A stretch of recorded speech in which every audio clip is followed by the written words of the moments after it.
人花2000万雇佣魔法师，可来的却只是个毛头小子，这让男人心中很是忐忑。要知道，厉害的魔法师大多年纪都不小，毕竟参悟魔法需要极长的时间才能进步。但男人也只能选择相信对方，因为此刻马上就要执行任务，就算换人也根本来不及。更何况魔法师极为稀少，就别人施展魔法都需要念咒和结印，他只需意念一动便能施展。而这个人则是我创建的游戏角色。这款游戏是一个开放世界类的单机游戏，每次更新的时候，我都会登录新版本，创造全新的角色进行培养。这次我决定培养一个魔法师，所以我把初始属性点全部点在了魔法上。但这样的属性并不能满足我，于是我决定试试因果系统。这个系统可以给自己的角色加上各种负面效果，好处就是系统会补偿一些点数，拿着负面效果获取的点数加到魔法上，就能创造出究极魔法师了。不过创造出来的角色完全就是个病秧子，但我并不在意，因为这只是个游戏角色。可当游戏即将加载完成的时候，意外发生了，电脑屏幕突然涌出一道黑光，接着我就失去了意识。不知过了多久，我缓缓醒来，还没反应过来，我就被人一把提起，紧接着我就挨了一拳。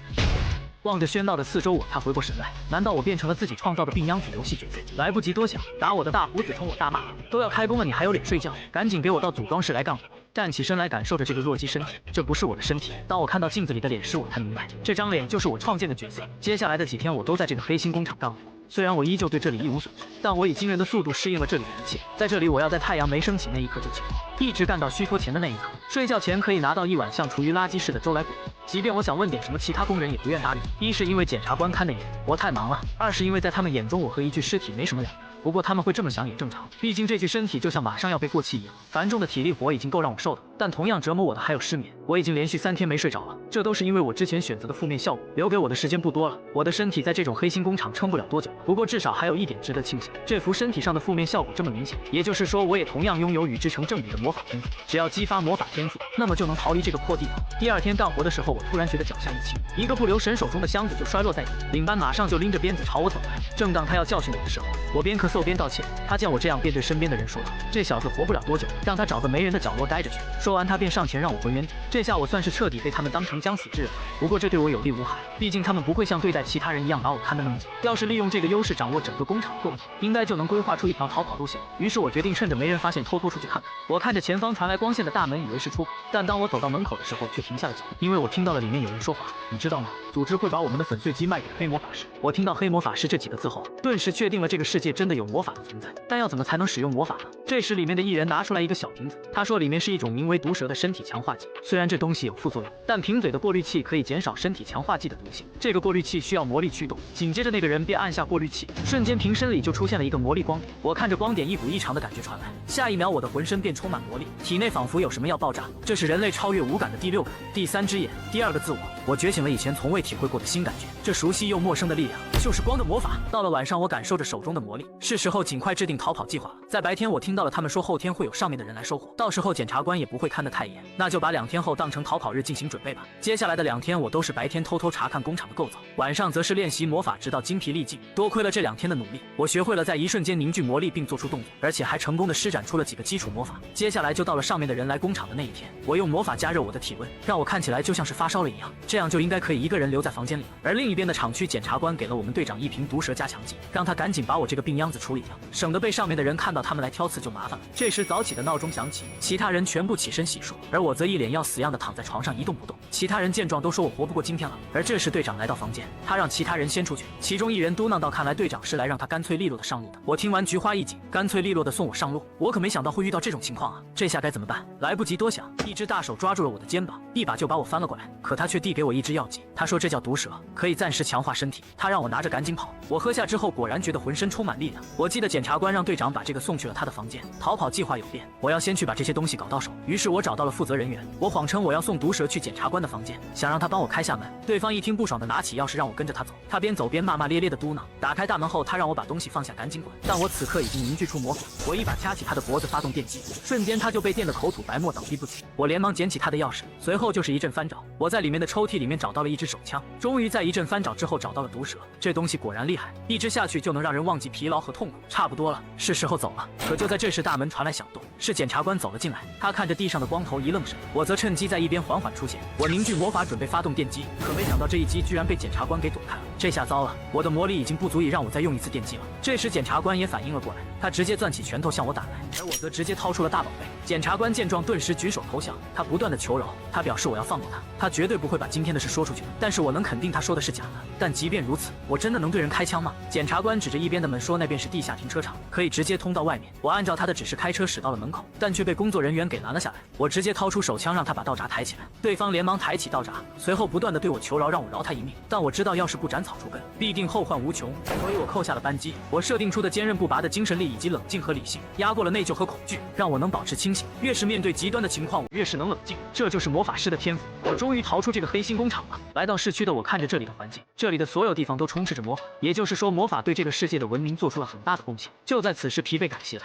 为了逃命我费了太多精力，眼下还是先找个落脚的地方吧。我找了一家旅店，在来到这里的1个小时的路程中没发现有人跟踪，开出来的车也扔了，这下应该可以休息一下。话音刚落，我就双眼一黑，倒地不起。不知过了多久，我缓缓醒来，我只觉得嗓子跟冒烟了一样。我来到旅店的冰箱里拿出了一罐啤酒，接着就大口的喝了起来。我刚觉得舒服了一点，下一刻我就觉得浑身一震，紧接着我就坐在了地上，感觉整个胃都在翻涌。现在不仅头疼欲裂，全身的肌肉也跟被撕裂了一样。难道这就是毒蛇强化剂的副作用吗？不过现在想要用这副身体行动，只能暂时依赖强化剂。随后我又吃了点东西，看着手里所剩无几的钱，连再住一宿的钱都没有，我需要钱。随即我决定整理一下自己再出门。我把头发剪短，这样他们应该就认不出我。在大街上，我想了半天也没想到能合法赚钱的方法。毕竟这个世界的我是个连身份证都没有的非法拘留者，不如去教训几个坏蛋，直接抢他们的钱好了。就这么愉快的决定。于是我把魔法集中在耳朵上，感受四周。没多久，我就听到了2个小偷的谈话。找到了，就在不远处的巷子。正当我起身准备动手的时候，我突然一阵头晕。这弱鸡身体我也是服了。我掏出毒蛇吸了一口，顿时觉得神清气爽，浑身充满力量。与此同时的小巷里，2个小混混正对一人打骂，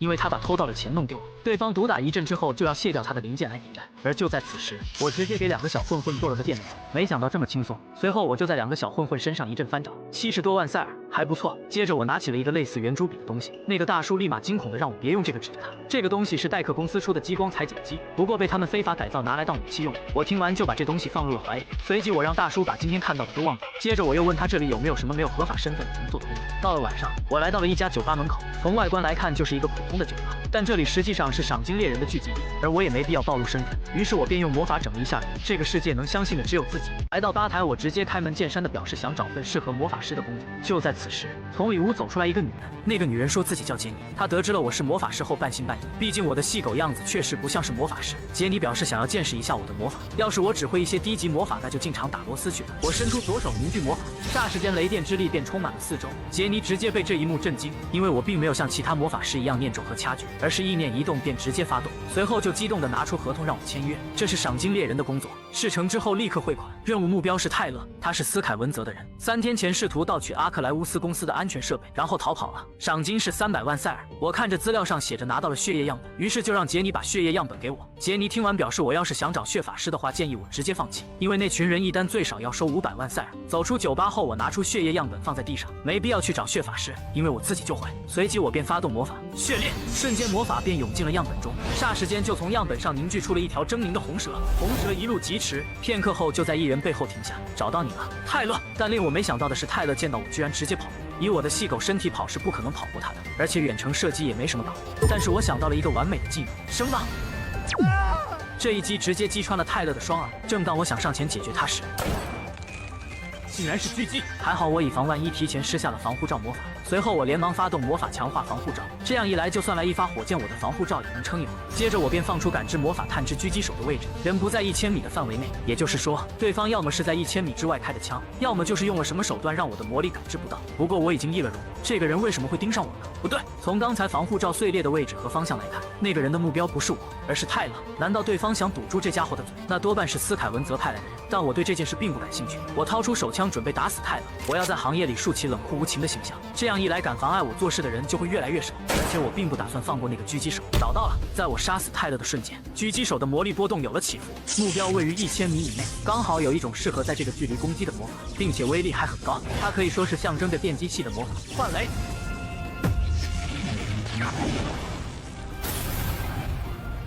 看着这一击造成的破坏，这比我之前在游戏里看到的强多了。有这种魔法在手，我完全可以对外宣称自己是雷电法王。来到狙击手所在的楼顶，对方连一点痕迹都没留下，看来他已经跑了。不过我没必要追上去，刚才那一击够给他一个教训，而且也足够把雷电法王的名号打响了。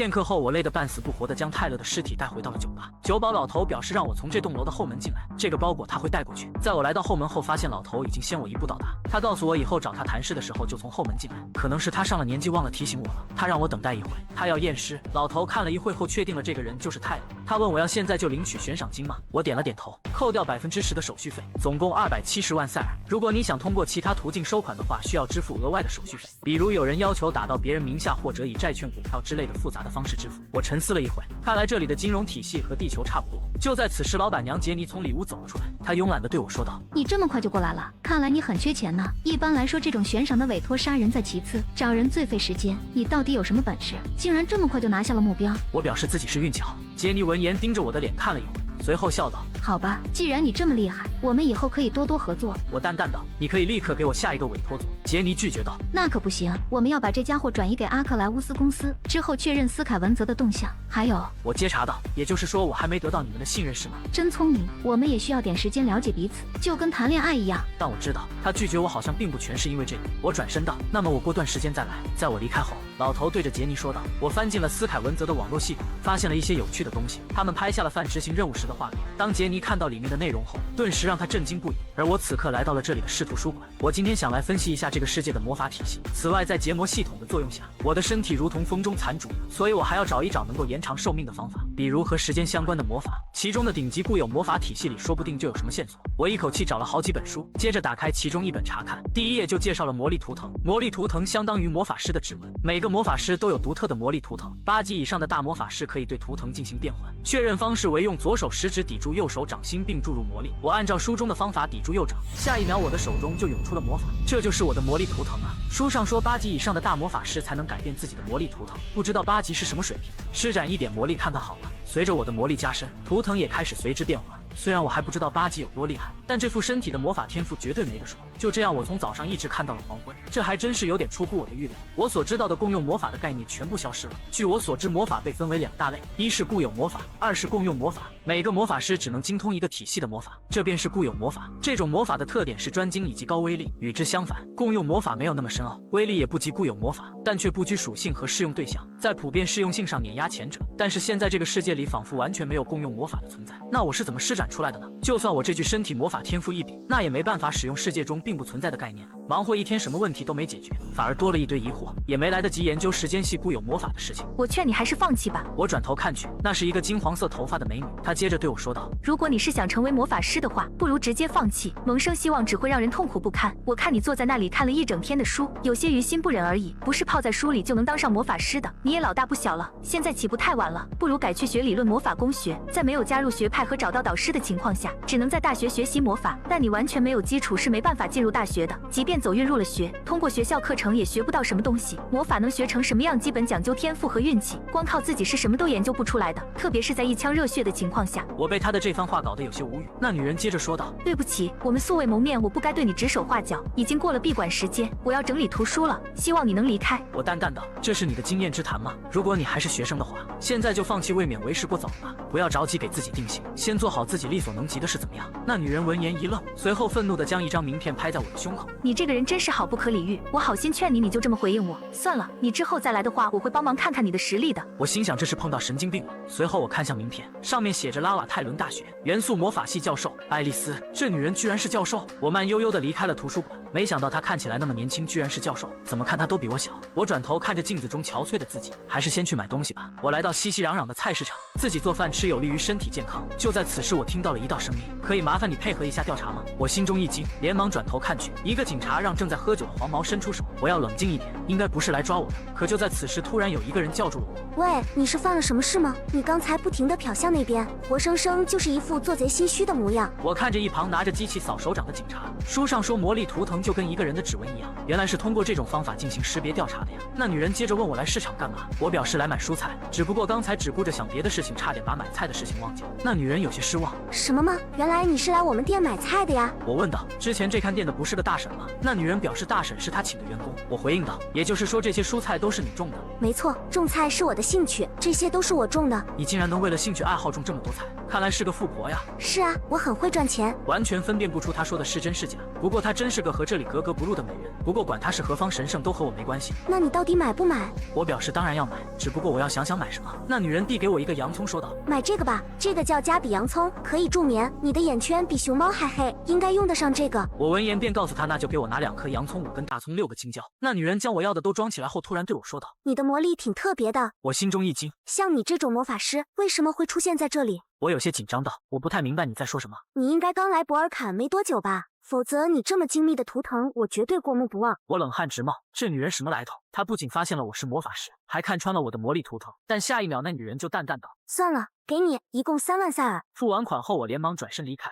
难不成是因为我一直开着防护罩魔法，所以才被她发现了防护罩中流露出来的魔力图腾吗？不过警察都要用检测器才能读取图腾，她竟然用肉眼看了出来。要么是他天赋异禀，要么就是个厉害的魔法师。但不管如何，都是个让我头疼的对象。真是没想到我会被一个陌生女子看不懂，看来得在魔法上多下点功夫了。在那之后，我就窝在家里好几天，潜心研究魔法，只求能够提升我所知的共用魔法的技能效率。但是我仍旧没找到有关固有魔法的线索。至于身体还是老样子，在找到突破性的方法之前，我可能得靠吃药续命。而且为了能够买到更好的药，我需要大量的钱和合法的身份。所以我在第2天来到了杰尼的酒吧，我告诉他我需要一个合法的身份。杰尼表示这需要花不少钱，最少2000万塞尔。我顿时一愣，杰尼接着说道，不过你不用担心钱的问题，我刚好想推给你一个委托，你身为魔法师有的是轻松赚大钱的办法。我点了点头，问他这次是什么委托。杰尼淡淡道，这次是企业的委托，相较于赏金猎人之类的委托，企业委托能赚到更多的钱。我知道你更喜欢赏金猎人，但考虑到以后的收入，接一点企业委托或许是个不错的选择。你不会是享受那种追杀疯狂罪犯的感觉吧？我表示当然不是。杰尼指了指后面说道，那就好，我们换个地方详细聊聊吧。这次企业委托的目标是夏洛特企业在42区域刚刚竣工的化妆品制造工厂。有不少人指证这个工厂计划大批量生产爽肤水之前，进行了大量的人体实验。夏洛特企业就是凭让肌肤再生的抗老化技术打出的名声，有证据显示他们在开发的时候剥下了人的整张面部皮肤，说是要创造完美的环境。我有些不解地问道，有这些证据不是足够辨明真伪了吗？我不太明白企业还要委托我们做什么。杰尼回应道，你怎么能这么说呢？管它是真是假，夏洛特企业不可能仅凭这点流言蜚语就放弃那个工厂。这次委托我们的是巴利兹企业，他们开始涉足化妆品市场，想要打压夏洛特。他们提出了2个任务，第一个是侵入夏洛特内部，黑了他们的网络，拿下夏洛特化妆品的制造信息，报酬是3亿5千万萨尔。要是不想接第1个任务，可以接第2个，那就是毁掉工厂，让工厂彻底无法使用。这一单是5千万萨尔。我无语道，第1个任务根本不可能完成吧？杰尼慵懒道，没错，想要雇佣技能入侵内部，还能黑掉系统的大佬，3亿5千万根本没门。巴利兹那边就是想看看能不能调出个蠢货而已。简而言之，他们的委托就是破坏工厂。我表示自己了解了，可以签约了。摧毁工厂我还是能够做到。杰尼拍了拍手，开心道，好的，我来介绍下这次跟你合作的队友吧。我有些不满，你之前可没说有队友啊。话音刚落，一道人影就从2楼跳了下来。那人一身奇怪的装束，刚一下来他就伸手对我打招呼道，嗨，你好友。我被他的造型雷得不轻。杰尼介绍道，这位是迪伦，是率属于安塔雷斯事务所的佣兵，也是圈子里出了名的低价雇佣兵。杰尼，你怎么能这么介绍我？你不知道第一印象很重要吗？你这么介绍他会怎么看我？估计会觉得你是个蒙面神经病吧。杰尼，你这句话伤到我了。我上前跟他握了握手，自我介绍道，我叫范，是电机系魔法师。说完我转头问杰尼为啥给我加了个队友。杰尼表示因为他觉得这次的委托不好做，所以给我加了个帮手。迪伦接茬道，我自己也没问题了，不过杰尼说还能再骗个人过来，于是我就选择了静观其变，对吧？我有些不悦道，如果下次还会安排队友的话，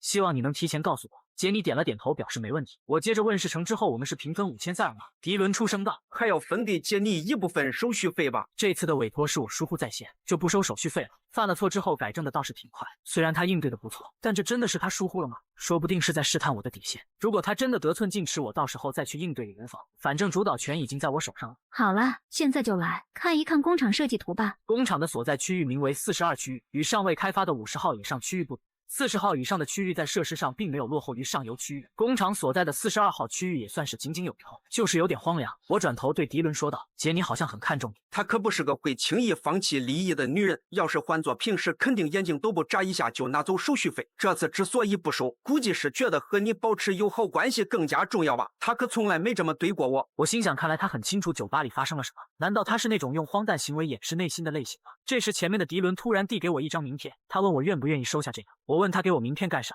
迪伦表示就是想告诉我没必要在一棵树上吊死。我问他是在向我抛橄榄枝吗？迪伦竖起大拇指道：“反正多认识点魔法师也没坏处，何况你过来也不会吃亏。我们事务所的人虽然都有点豪放，但有不少能打的，就跟我一样。当然，这件事不可以告诉姐你。”我被他的话逗笑，话说的倒是漂亮，也不知道你工作能不能完成的这么漂亮。迪伦自信满满的表示敬请期待。此刻的工厂内守卫并不是很严，准确来说是漏洞百出。迪伦在底下接茬道：“毕竟一般来说也没人会嫌弃名厂去招惹夏洛特这种大企业，要不是巴利兹委托，我才不接这种委托呢。对了，把守这里的保安都是3把的人，他们不是前科犯就是小混混，在保安公司里也是性质最恶劣的，就算失手杀掉1、2个，感觉良心都不会那么痛。”我转身表示准备开始吧，迪伦却让我等一下，接着他无语道：“你不会打算顶着那张脸直接进去吧？就算他们警备松散，你也不用光明正大的宣告自己是谁吧？给你，好歹带着这个。”我火速转身告诉他我不需要，迪伦却慌张道：“你这样太危险了。”我告诉他不用客气。迪伦无语道：“谁跟你客气了？要是你被人盯上之后，他们追查到我头上该怎么办？”我无奈的拉起衣服挡住自己的嘴，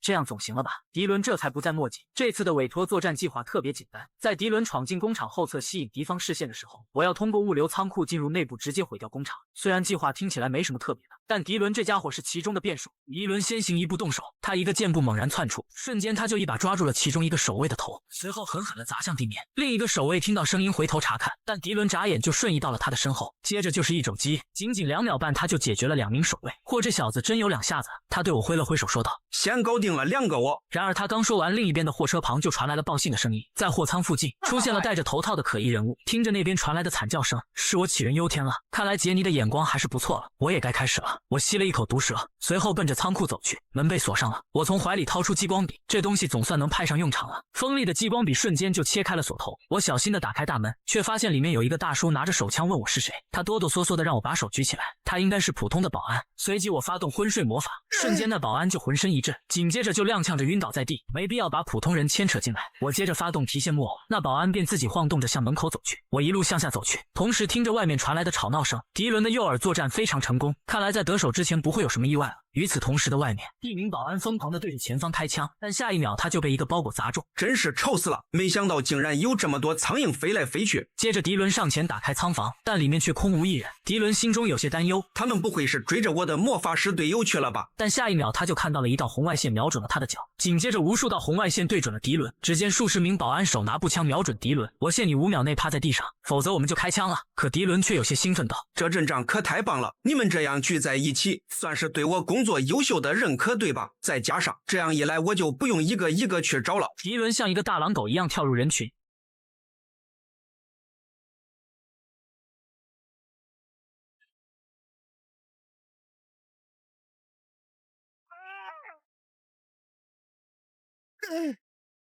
好了，下一个是谁？而我此刻已经来到了工厂内部，果然让我发现了这个东西。这么大的工厂不可能没有调节冷暖气的瓦斯设备，这么大量的瓦斯炸平一座工厂绰绰有余。我费了9牛2虎之力拧开了开关，看着泄漏的瓦斯，接下来只要点火引爆就好了。我伸手凝聚燃烧魔法，想要制造火花的魔法并不难，不过我现在需要等我和迪伦走后再让这个魔法触发。我还得好好谢谢蔬菜店的那个女人，在遇到她之后，我卯足了劲转变共用魔法，想把它们应用起来，并且明白了简单的共用魔法是可以结合的。现在我要给火花覆盖上计时器，设定5分钟后触发。现在一切已经大功告成，接下来只要逃出去就好了。就在此时，我听到了一声巨响，与此同时的另一边，厚重的铁门居然被人砸出一个深坑，紧接着又是一声巨响，厚重的铁门直接被巨力轰飞。哈哈哈，还真是弄了个稀巴烂呢！我快步向楼上跑去查看，我有些震惊，那到底是什么东西？鳄鱼吗？迪伦淡淡道：“好久不见。”哎呦，这不是老熟人吗？安塔雷斯那个小鬼过得还好吗？生龙活虎的。之前他说要出去单干的时候，我还在想那家伙哪来的底气，现在看来他还挺有2下子。我们老板确实很有先见之明。先见之明？先不说那个，你应该知道现在是什么情况吧？我就是这里的保安。你收了多少钱？不多，也就10个亿。看在安塔雷斯的面子上，我会舒舒服服的送你上路。那可能没那么容易，你能先把旁边的那个包扔给我吗？你是说这个小玩具吗？看着被扔过来的包裹，迪伦淡淡道：“谢谢，不过你怎么能这么说呢？这个可不算是小玩具，大人可是很痛的。1个月10亿工资的鳄鱼保安到底值不值？面对独自一人干翻数十名保安的迪伦，他却丝毫不放在眼里，而迪伦也丝毫不怂，拿着长矛就对鳄鱼发起了攻击。但下一秒，他就像苍蝇一样被拍飞。就这点手段，你还是和以前一样，喜欢搞一些可笑的事情。迪伦从包里拿出斧子，尴尬道：“今天好像不太适合用长矛。”说完，再次向鳄鱼猛冲过去。迪伦的操作让我震惊2年半，他头这么铁的吗？这下该怎么办？距离瓦斯爆炸还剩2分半，时间太紧迫了。迪伦刚才还嚣张的不得了，但现在却连逃跑的余力都没有。也就是说，那个家伙是个无比强悍的怪物。总之，我先尽力帮帮他，然后尽快抽身好了。鳄鱼对迪伦嘲讽道：“你这个小鬼太让我失望了，你现在的水平还不如以前。我第一次见到你的时候，你身上充满了杀气，但现在已经基本没有了。”迪伦起身阴沉道：“不过你怎么越来越强了呢？”说完，拔出自己背后的双刀。如何？现在感受到杀气了吗？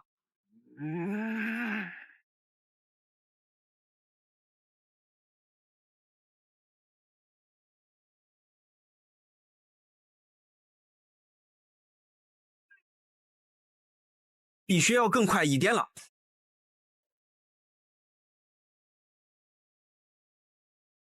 闪电凝结，突然鳄鱼的脚下出现数个雷球，眨眼雷电之力就覆盖了鳄鱼的全身。迪伦向后看了一眼，他明白了是我出手了。迪伦知道现在是打倒鳄鱼的唯一机会，虽然鳄鱼的行动受阻，但他还是砸下凶猛的一拳。迪伦轻松躲过，跳向半空准备攻击。然而就在攻击即将击中之时，一条鳄鱼尾巴突然袭来，这下直接将迪伦抽飞。紧接着鳄鱼一把掐住迪伦的脖子。你这个家伙，为什么不告诉我你还有个魔法师朋友？这样才有意思。他确实动了点小脑筋，不过这点伎俩还奈何不了我。先送你归西后，再去找他陪我玩。一路走好。沙包一样大的拳头向迪伦砸去，这一下挨得结结实实，猛烈的冲击力直接将迪伦击飞，连续在地上滚动了2米半才停下。这下可以去找那个魔法师了。而我此刻呼哧带喘的来到了另一处，我的闪电凝结威力都能把钢铁融化，但那家伙吃了我一招之后竟然完好无损，胜负已分。迪伦好像被打到了这附近，走了2步后，我看到了躺在地上一动不动的迪伦，这家伙还活着吗？妈妈，看来还活着，该怎么把他搬走呢？我按住自己的胸口，只能这样了。力量强化，速度强化，因为我的身体有玛纳中毒者这个特性，所以会尽量避免往体内输送魔力。但现在不是挑3拣4的时候，我扛起迪伦，必须要马上离开这里，这里马上就要爆炸了。而另一边的鳄鱼正在苦苦寻找魔法师，但找了半天毫无踪迹。就在此时，他心中一寒，他感觉到了哪不对劲。下一秒，我的定时魔法启动，瞬间剧烈的爆炸就覆盖了整座工厂。还好我和迪伦已经逃出爆炸范围。我的个亲娘啊！我感觉我浑身的骨头都断了。我转头问迪伦还能不能自己走，接着我颤抖的从怀中掏出毒蛇，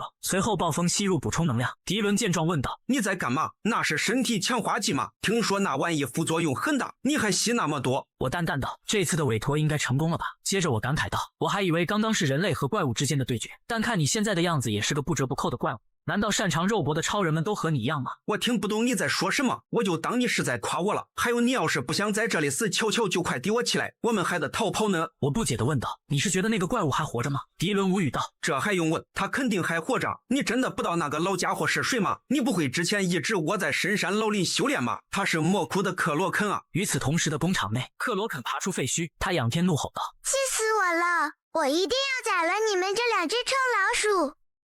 那个老家伙之前是个雇佣兵，退隐后就在魔窟当起了干部。魔窟上下都是高危罪犯和不法之徒，能够得到这种知名国际犯罪组织青睐，跻身组织干部足以证明他有多强。我有些震惊，那种怪物竟然只是干部而不是老大。正当我和迪伦想要快速跑路之时，克罗肯就杀气腾腾地追了出来。迪伦见状，连忙一瘸一拐地跑路。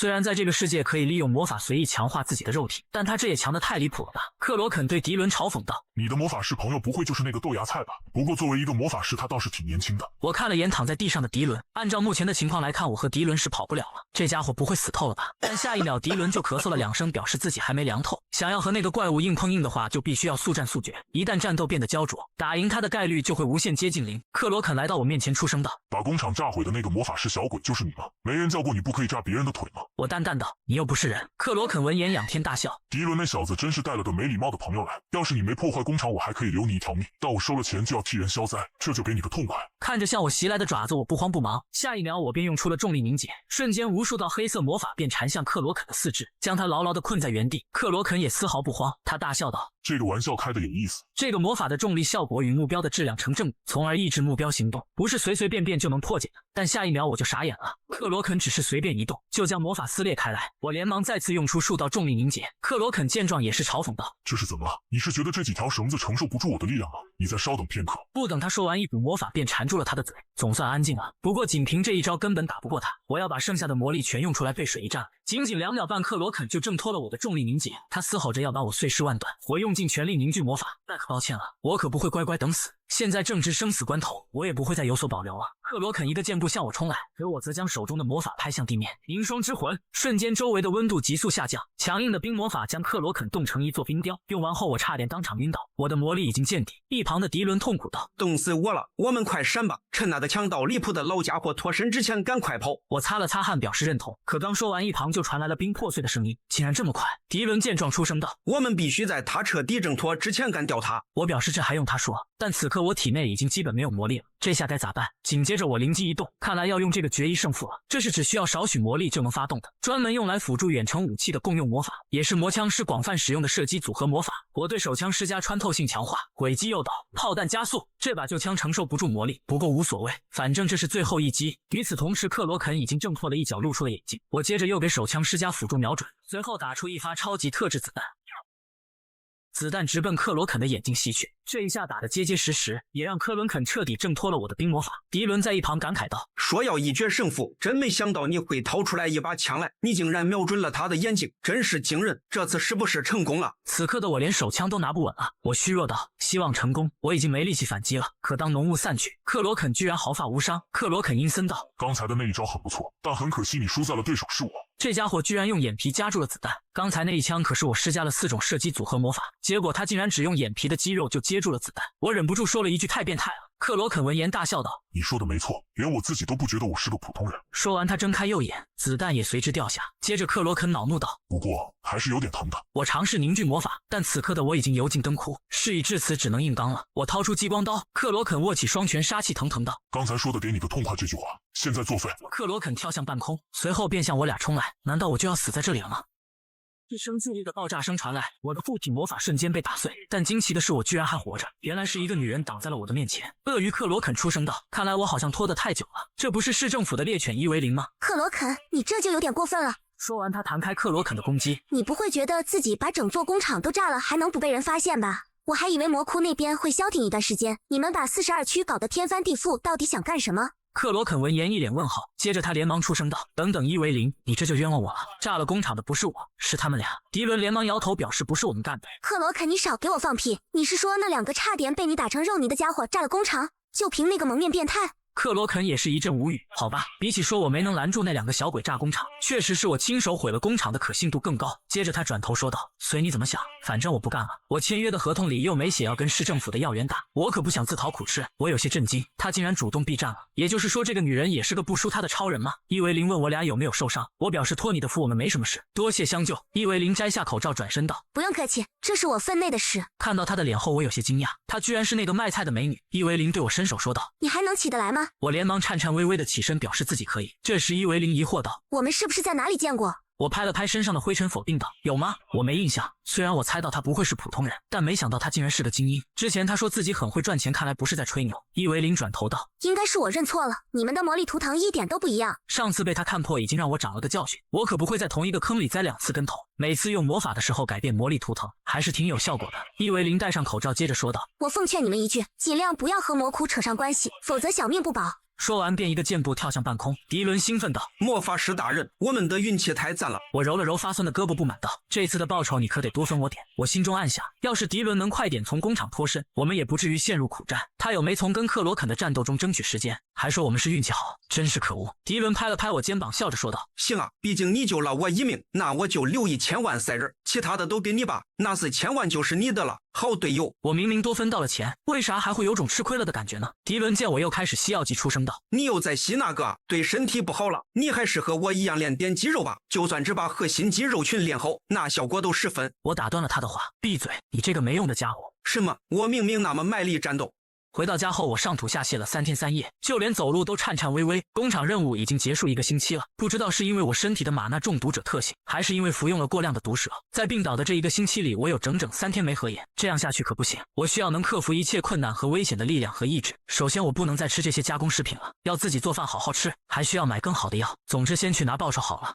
在见到我后，杰尼开心道：这不是我们店的贵客吗？这10天你跑哪去了？怎么连个影子都没有？我表示去处理了点事情。是吗？要是你死了，我就不用给你钱了，真可惜。我反驳道：这个玩笑可不怎么样。不过我这10天确实是被玛纳中毒的副作用折磨得差点凉凉。不过我没必要说这种话，授人以柄。看着翻找的杰尼，我问迪伦呢？杰尼拿出一个箱子，淡淡道：他委托完成当天就来过了，还说约好要分你4000万，手续费已经算在迪伦头上了，你不用担心。巴利兹那边还给了奖金，你数数看，这里一共是60张100万萨尔的纸币，总计6000万萨尔。我有些好奇，居然还有面额100万萨尔的纸币。杰尼解释道：这是上头的人为了方便彼此表示诚意制造出来的货币，当然也是我们的心头号。总之这次辛苦你了，听说你差点死在那个鳄鱼老头手里。我点了点头，要不是最后有人出手相助，我就真的凉凉了。接着我问道：你听说过伊维林这个人吗？杰尼思考着说道：我只知道他是市政府的直属要员，你可以把他当成由市政府投入巨资亲自管理的武力队员。我接着问道：那么鳄鱼所属的魔窟是个什么样的组织呢？魔窟是个被犯罪集团还有杀人魔奉为贵族的组织，他们只对自己心仪的人发出邀请，外界基本没什么关于他们的情报，我们能知道的只有像克罗肯那样本来就很有名的家伙，要是遇到他们，几乎就和遇到天灾差不多，运气不好的话可能连小命都丢了，运气好的话就能像你一样活着。不过这座城市本就如此。原来如此，怪不得迪伦面对死亡的时候还能那么淡定。这时杰尼递给我一张纸条：你上次不是问我能不能帮你伪造身份吗？我已经打好招呼了，你直接过去就行了，等你搞到身份之后就开通个银行户头和手机号吧。你知道准备这么多现金有多难吗？我收起纸条淡淡道：不过我能再麻烦你一件事吗？片刻后，我按照杰尼给我的地址来到了一个房间，一个光头大汉转头问是谁，我表示是杰尼介绍我过来的。他对我说要先交钱，我递给他后，那人有些惊讶，居然是面额100万塞尔的纸币，这可是稀罕物，这么大面额的纸币可是专门为高级管理阶层制作的，普通的银行都很难有这种纸币，看来杰尼很看重你啊。说完，胖子便转身表示自己要先登录博尔坎的户籍系统。我问他是要把系统上的信息全部改掉吗？胖子否认道：不是，只修改最基本的信息，比如个人情报、姓名和年纪以及照片，而且并不是直接修改，只是让输出的信号自动变更而已，也就是字面意义上的伪造身份，拿来当普通的身份证没什么问题。但要是有人特地去系统上查的话，造假了是会立刻曝光。不过也有更加完美的方法，那就是收买系统管理人，让他直接帮忙修改身份信息。不过这种好像需要4亿塞尔。过了一会后，胖子告诉我好了，照片可以在这里拍。接着他问我想要登记什么名字，我思考了一会说道：叫张世飞好了，我需要一个对外的身份，毕竟说不定什么时候就要抛弃范这个身份，这也是为什么我过来的时候又易了容，想要长长久久就要做到有备无患。片刻后，我拿着身份证走在大街上，这是我穿越到这个世界后第一次拥有在这里落地生根的感觉，而我手里的身份证便是证据。虽然姓名长相统统都是假的，而且还处于身弱扶贫艰难前行的境地，但我确实生活在这里，今天才有种自己的存在被认可的感觉。我拿起手机给杰尼打去了电话，接通后我告诉他以后通过这个号码联系我就好。杰尼有些无语的说道：就算你只有想接活的时候才找我，但你办手机号花的时间也太久了吧，找遍整个博尔坎估计都没有像你这样花1个月才开通手机号的人。我看你纯粹就是个在会知道蹲在深山老林潜心修炼的魔法师。不过要是想在这个地界接活，我建议你还是找一份明面上的工作，比如那些简单的兼职，毕竟要是一个无业游民的银行账户里有一笔来路不明的钱，很容易就会被盯上，再加上你一直接活的话，钱也会越来越多，所以要未雨绸缪，你说是不是？我思考了一会，虽然我还没想好要不要继续跟他合作，但在进一步了解都市的生活方式之前，有他安排工作也不错。这次的事以后你的名声已经传出去了，说不定之后还会有人指名委托你，总之以后说不定会有符合你胃口报酬也更加丰厚的委托，敬请期待吧。说完，杰尼便挂断了电话。虽然杰尼态度温和了很多，但我现在只能和他合作，还没办法完全信任他。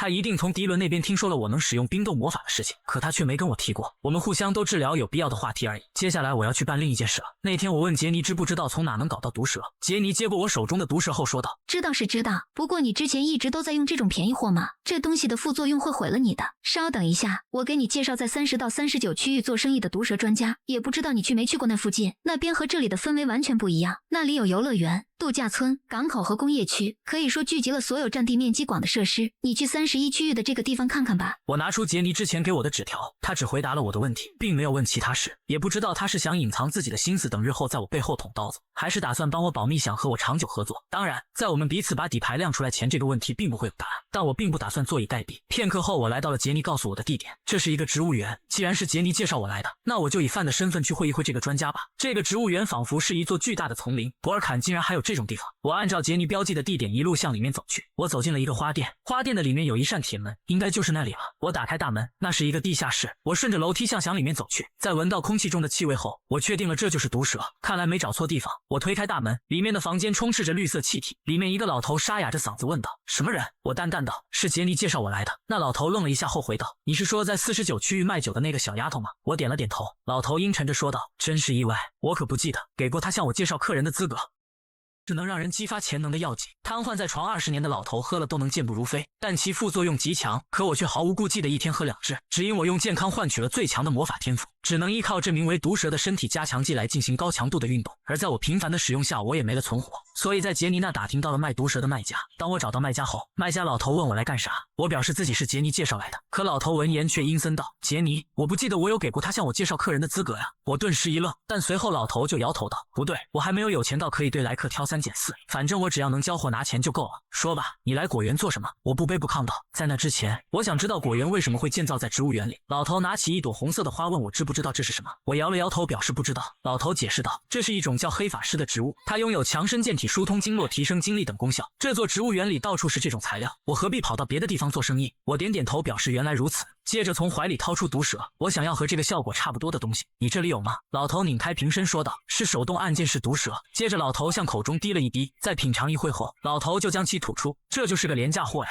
你为什么要找这种垃圾？而且它强化身体的效果应该也很弱。我回应道：我觉得它有助于提升魔力。老头闻言上下打量了我几眼，你会使用魔力？你看起来不像是会肉搏的人。我表示自己是魔法师。老头疑惑道：那这就说不通了，如果你是通过用魔力提升体能来战斗的话，这种身体强化剂还有效，但如果要提升使用魔法时需要的魔力，应该派不上什么用场才对，更何况你用的强化剂这么差，效果就更别提了。虽然坊间有传闻说厉害的魔法师使用毒蛇之后有可能会得到惊人的效果，不过也不知道这个传闻是真是假。而且你年纪这么小，应该不是那种厉害的魔法师，毕竟修炼魔法要花费很多时间不是吗？我心中暗想，原来是这样，难怪毒蛇对我有这么强的效果，要是能得到更好的药，那绝对会让我如虎添翼。老头将毒蛇扔进垃圾桶，出声道：总之这种垃圾效果差，对身体也不好，属于副作用很强的强化剂，你还是买点别的吧。我表示那就给我来点价格高但副作用小的强化剂吧。老头问我预算是多少，我掏出2张100万塞尔的纸币。200万塞尔。老头接过钱后让我稍等片刻。与此同时的另一边，杰尼一脸愁容地趴在吧台前，接着他转头对酒保老头问道：你觉得范是不是以为迪伦什么都没看到啊？看他刚刚的表现也看不出有什么端倪。老头回应道：应该不是，毕竟魔法师可是明察秋毫不放过任何可能性的人。是吧？就算是迪伦那个糊涂，但也不至于分不清电和冰吧？也就是说范不是单纯的电机系魔法师，可他为什么要对我们隐藏实力呢？老头闻言出声道：你很看重他的能力吗？先不说能力如何，他的性格是真好。你有见过像他这样好说话的魔法师吗？我明白你的意思，当你也不要操之过急。我们现在能做的就是给他介绍好工作。切，我也知道，那是不是给他介绍企业委托比较好？老头反问道：你觉得这次死里逃生的范真的会觉得企业委托比较好吗？杰尼挠了挠脸心想，他最近看到爬行类能不犯怵就不错了。老头表示这段时间可以给他安排犯罪集团和佣兵那边的委托比较好。杰尼盯着电脑屏幕出声道：犯罪集团好像不太合适，还是佣兵好一点，而且有和迪伦这种高手合作的经验，他应该也不会太抗拒佣兵那边的委托。要是介绍魔法师接案的话，佣兵事务所那边也会举双手赞成，毕竟还能接机和被雇佣的魔法师搭上线，对他们来说绝对是场稳赚不赔的买卖。老头叹了口气道：杰尼，虽然我现在受凯塞的委托帮你做事，但我不可能帮你一辈子。你很会审时度势，人也聪明，但你要记住，脾气太急会坏事的。杰尼慵懒地比划了一个 OK 的手势，表示自己明白。老头只能无奈叹息。而我这边，老头拿出了一个箱子，表示这种强化剂很符合我的要求。这是凯修艾德107，可以强化身体激活魔力，提升精力，效果可以持续6个小时左右。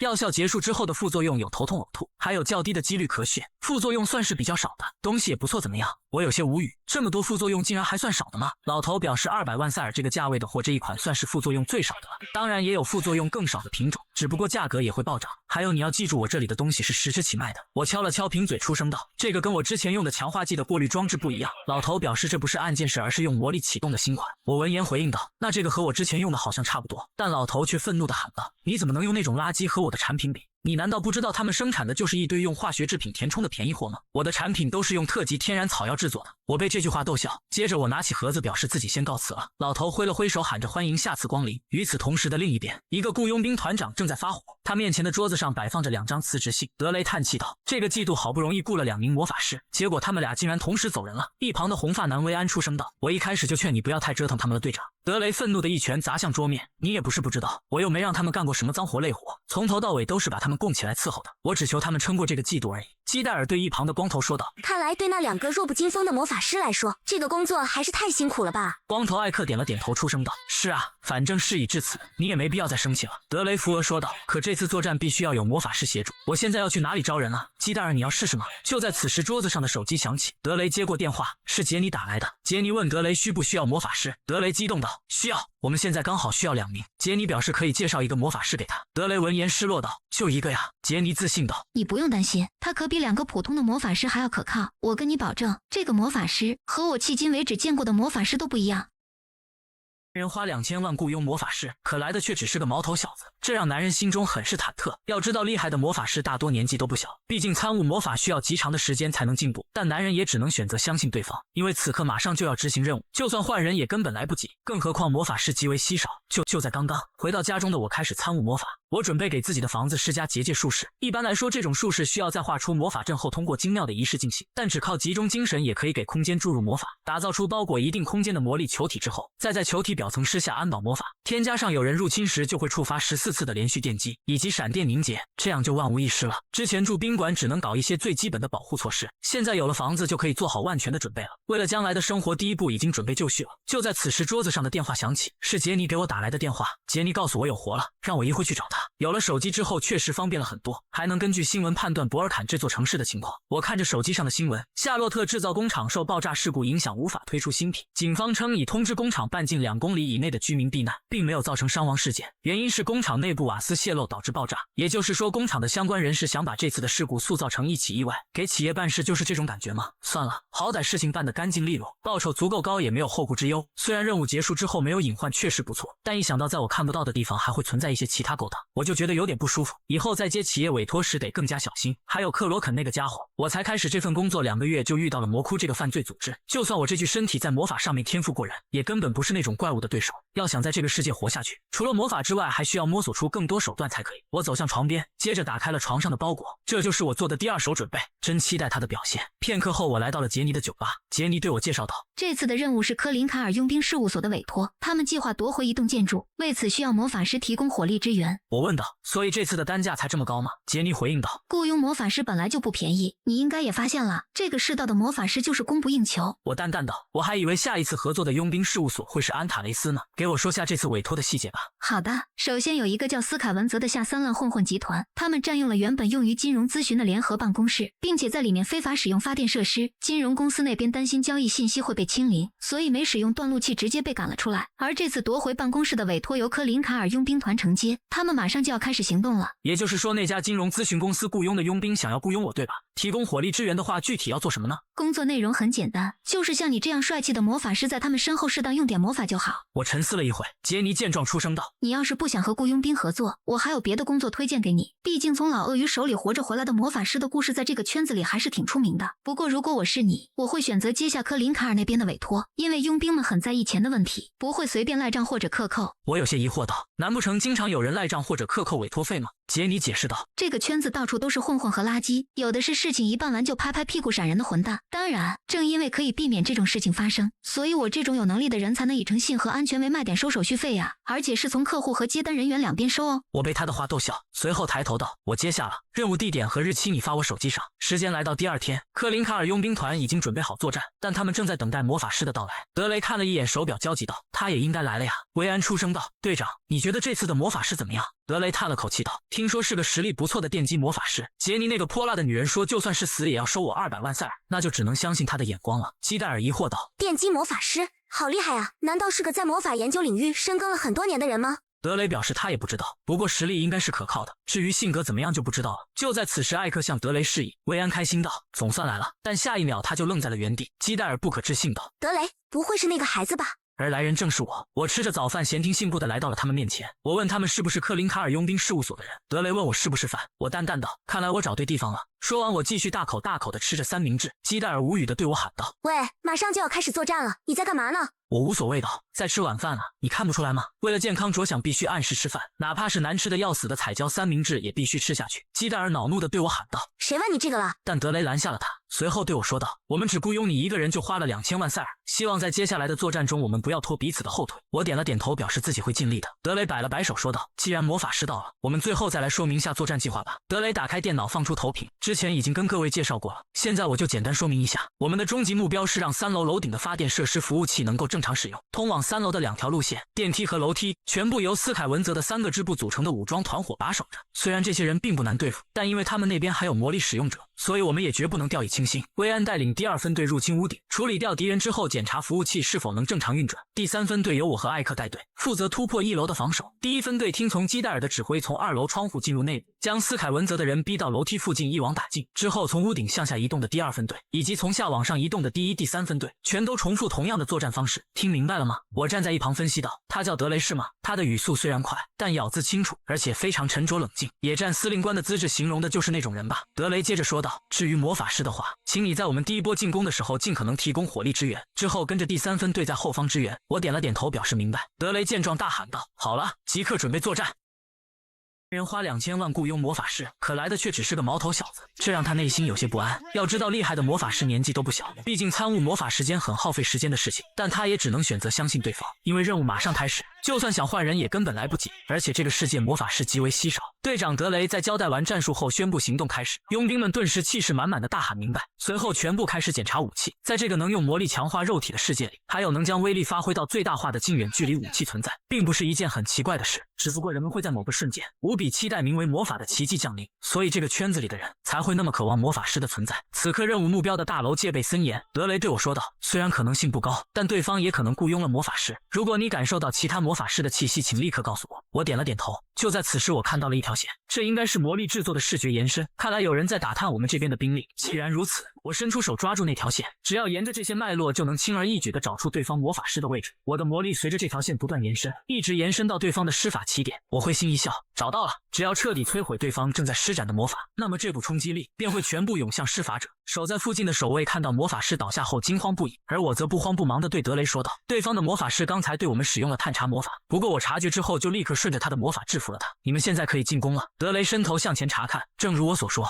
此刻大楼内的守卫全都乱成一团。德雷大手一挥表示行动，为首的2人瞬间扔出2颗烟雾弹，烟雾弹精准地扔在了守卫的中间，紧接着烟雾开始弥漫，伴随着对方惊恐地喊着有人袭击，楼上的守卫顿时举起步枪准备射击，而德雷佣兵团的其他人已经到了他们面前。我从怀中掏出毒蛇，让我来试试这新款的效果如何吧。在吸入后瞬间，我的身体就充满了活力。德雷刚刚说让我在第一波进攻的时候尽量提供强力的火力支援，我凝聚雷元素向前方打出雷电，雷电魔法瞬间就干翻了最前方的守卫，包括2楼的火力威胁。德雷众人被这一幕吓了一跳，薇安惊喜地喊道：太牛了，他把对方全干翻了。短暂的震惊后，佣兵们就冲入了对方的阵型当中。德雷大声喊道：他们的队形乱了，立刻趁现在闯进去。德雷一刀砍翻1人，但另一人的攻击也到了眼前，德雷侧身躲开，紧接着一枪抵在对方的下巴，随后就是一个黄金爆头。旁的薇安挡下对方的砍刀，接着用力弹开对方，并嘲讽道：竟然拿着这么锋利的东西挥来挥去，多危险啊！说着另一只手的甩棍砸向对方，但被其躲开。那人得意地喊道：有破绽！可下一秒薇安就将手中的警棍向后甩去，这一下狠狠地砸在了对方的腮帮子，疼的那人松开手中的刀去捂嘴。薇安挥动手中的警棍，这才叫破绽。但与此同时，楼顶的一名守卫已经瞄准了薇安，可下一秒他就被人一枪爆头，是基戴尔。竟敢盯上我们的老幺！但下一秒基戴尔就发现了危险，此刻从大楼内又涌出了数十名守卫，举枪对准德雷，而基戴尔的狙击枪根本不可能同时杀死这么多人。不过基戴尔并不慌，只见2名举着盾牌的人一个箭步窜到德雷面前，替他挡下了到来的枪林弹雨。在挡下第一波火力之后，2人用尽全力将盾牌扔出。你不要过来！这一下成功的干翻了门口的守卫，但眨眼就又冲出来数名守卫。德雷冷哼道：“速战速决吧，没有多余的废话。”双方一触即发。就在此时，德雷看到了对方中间站着的人气场有些不同，但下一秒那人就消失在原地。德雷心中一惊，他冲着魔法师去了。那壮汉不屑道：“那个电击魔法师就是你啊！我要杀了你，逆风翻盘！”他手中的军刺毫不留情地向我刺来。